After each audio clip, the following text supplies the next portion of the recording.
O'zbekiston Respublikasi Prezidentining 134-sonli qaroriga muvofiq kuz-qish mavsumida muhtoj oilalarni qo'llab-quvvatlash maqsadida 1 million so'mlik bir martalik moddiy yordam tayinlanadi. Moddiy yordam isitish mavsumida elektr energiyasi, tabiiy gaz va ko'mir xaridi uchun to'lovlarni amalga oshirishga mo'ljallangan. Qanday oilalarga kompensatsiya beriladi? Bu birinchi, ijtimoiy himoya yagona reyestri orqali bolalar nafaqasi va moddiy yordam oluvchi oilalar. Ikkinchisi, kambag'al oila reyestriga kiritilgan oilalar.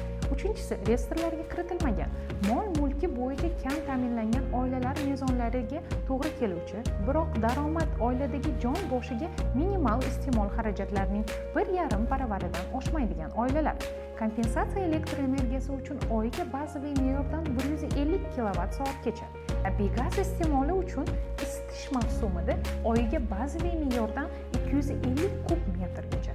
Boshqa davrlarda oyiga bazaviy me'yordan 150 kub metrgacha ortiq foydalanilgan qismi kompensatsiya qilib beriladi. To'lovlar 2025-yil 27-oktyabrdan boshlab Xalq banki orqali amalga oshiriladi. Agar sizda savollar bo'lsa, mahalla yettiligi yoki 1070 raqamiga murojaat qiling.